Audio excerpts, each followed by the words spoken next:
Uh, they're both really good, you know. Even though, you know, I've got nothing against any of them, you know. I couldn't really sit here now and say, because I've seen that much of boxing, I know that styles make fights, and they've been brought up the traditional ways in how to box from, you know, in America. They know exactly how to teach how to box in every style. You know, in Britain we're a bit, you know, behind the times, so you know it's a bit different. But I think that'd be I think that's the fight to make. You know, I can't actually.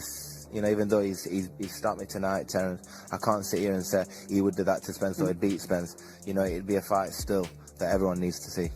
Kell Brook, he was asked after the fight, they asked him the $1 million question. You fought both guys, Errol Spence and Terence Crawford. Who you think is the better fighter and who you think is going to win the fight of the decade? Well, Kell Brook responded by saying, listen, man, I've been in the ring with both guys, but I really can't tell because style make fights. Porter and Errol Spence have two completely different styles. They both great. So he said he really can't call it. Oh. I agree with Kell Brook 100% because truth be told, we don't know what kind of version we saw tonight. I really think it was a great version. I won't say his best version of Kell Brook. I still believe the best version of Kell Brook is the one that fought Porter, obviously. But I just believe that he was a good version of himself because he said he felt like he was in the best prime shape of his life. And he's 34. Crawford 33 is only a 1 year age gap. You know what I mean? But my question to you is, based on Errol Spence versus Kell Brook and his performance, and based on Terence Crawford versus Kell Brook, who do you favor in that fight and why? After seeing both Terence and Errol Spence in the ring with a guy like Kell Brook. Well, let me answer you this way. I know that the Errol Spence that will meet Bud in that fight has to be different because of the accident. Now, and questions will be answered at the end of his Garcia fight. If he can convincingly beat Danny Garcia in a way no one else has, I'm talking a stoppage, then there's no reason to doubt. I would then favor Errol Spence. Today, without those questions being answered, and with the performances that have been put up by Terence Crawford, I have to go with Bud all the way. All right, but like I said, let me ask you the question this way then. Assuming Errol Spence is the same Errol Spence before the car accident. Let's say he comes back and now he's even more dedicated and more focused. But let's say that the accident's not affecting him. That version of Errol Spence versus the version we saw tonight that fought Kell Brook tonight, Terence, you still picking Errol or you favor Terence? You know, at that point, I would have to favor Errol Spence. And why is that? Because I think Errol Spence is a lot more methodical. Now, the stuff that was said after, I don't know if it's facts or not, that Terence Crawford goes into these fights without a game plan. It's kind of hard for me to believe for someone to be at this level for so long, someone who wiped out divisions in 30, 35, 40, and now at 47 and continuing that same path. I find it kind of hard to believe that he goes in there with no game plan. It could be. I don't know. You know, I'm not him. I cannot speak. But I think Errol Spence is a lot more methodical, especially after he handled Mikey Garcia in the way that he handled Mikey Garcia. See, that fight was something that Mikey Garcia was asking for, something that he was super confident about. And I know how methodical he is and has been in his career. And for him to be bested by Errol Spence in the way he did, because that fight, everybody expected Errol Spence to use size and power over Garcia, and he didn't. He outboxed him. He outclassed him. Now, to the point where his father and his brother, who are legends, were trying to stop that fight, although he was not hurt, because they saw how futile Mikey Garcia's efforts were with the Errol Spence at his prime. So because of that, and other fights he's had, of course, I mean, Errol Spence's resume speaks for itself. Anything that I could say could not add or take away. But because of these things, that's why I would favor Errol Spence if we have the Errol Spence of old. Right. That's great points. Great points. Now, before I give my take on it, I just want to play devil advocate real quick with you because that was a great answer. So obviously brought up Mikey Garcia, and I was highly impressed by Errol Spence's boxing skills in that fight. However, one thing that Terence has on his arsenal that Mikey doesn't have is power with speed. I think it's fair to say that Terence is the faster out of the two.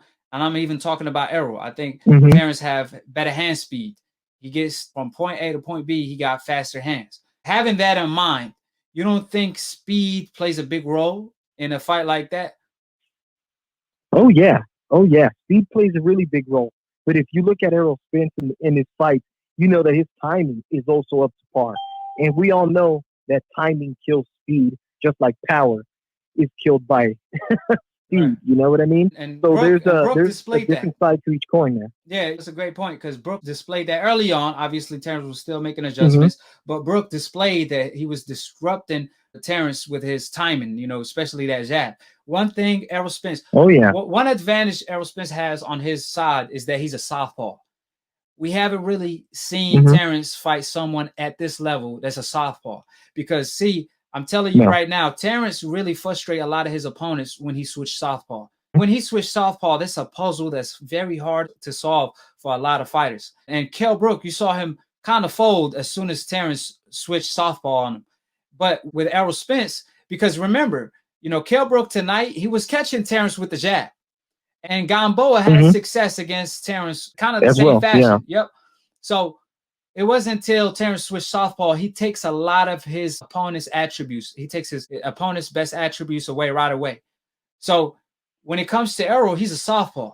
So even if Terence switched southpaw, that jab will still be effective.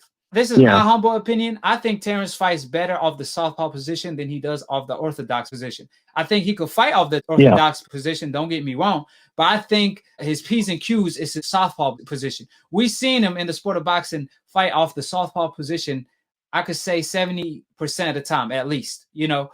So the fact that Errol Spence is a southpaw, that's going to give Bud a puzzle that he have to really solve from both stands, you know. So that will be interesting to see, especially with Errol Spence timing, like you said. Also, on top of all of that, Errol has great defense that a lot of people don't give him credit for. With the Mikey Garcia fight, Mikey is a counterpuncher, but he couldn't find Errol Spence because he varies his offense. More importantly, after he throws any punch, he's always put himself in a safe position.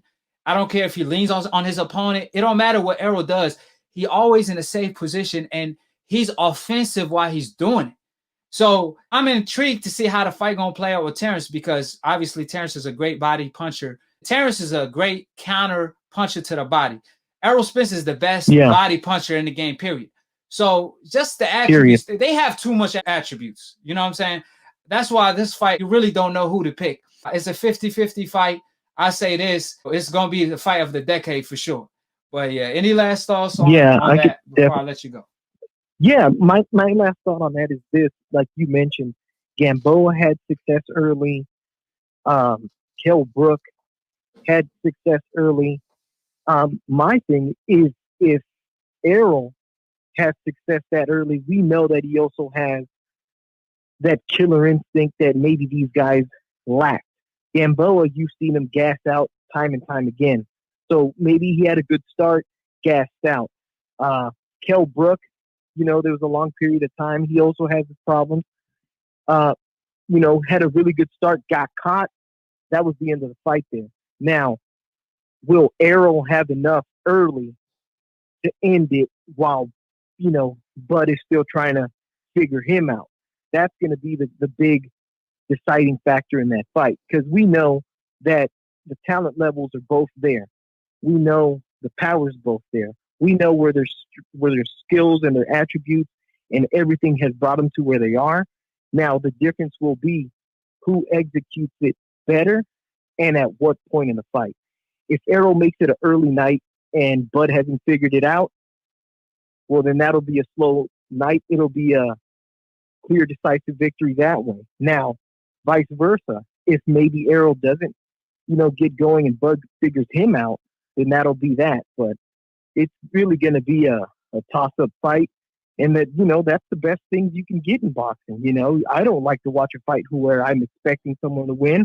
Right. I much rather be surprised by the skill, by the sport, by the art, by the sweet science of boxing, you know? Especially by two elite fighters. I mean, I think, Yeah, especially by two elite Oh, fighters. yeah. And to follow up by the points you brought up, I'm be honest with you, leading up to the fight, when it came to Terence versus Kell Brook, a lot of people felt like if Errol Spence is still the same, if Errol does fight a Terence, if it goes to the scorecard, they felt like, listen, Terence going to win it. He got more skills and he got a better IQ. When it came to Errol, the popular opinion is that Errol's going to win by KO.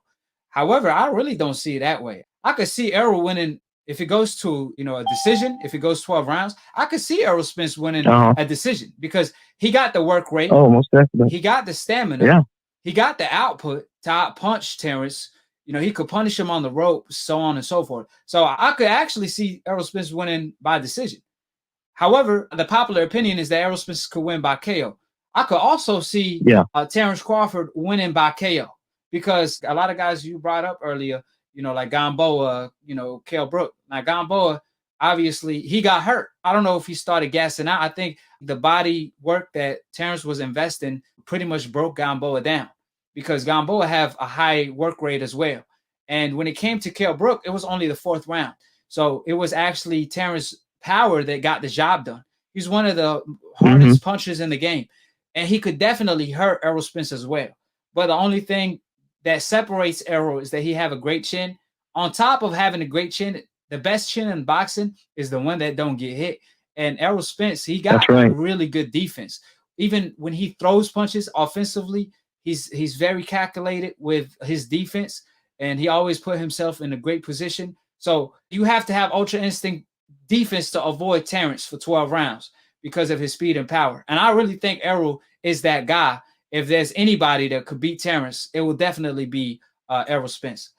Yeah, no, just, man, thanks for all the stuff, man. I really enjoy your channel. I really enjoy all your stuff, man. Big fan, Akhi. And, just shout out to you, man. I appreciate it, my brother. Thank you, for man. taking the call. Yes, sir. That was a great take. Take care, my brother. I'm pretty. Hold it. You're not that pretty. I'm a bad man. Wait. I still got the world. I still got the world. I still got the world. I bear witness there's only one God, Allah, and Muhammad is his final messenger. That's what I said, Larry, on the Bungle fight. Thanking you. They call me the problem, but you could call me the can man, because anybody can get it. Africans, Americans, Dominicans, Mexicans, anybody can get it.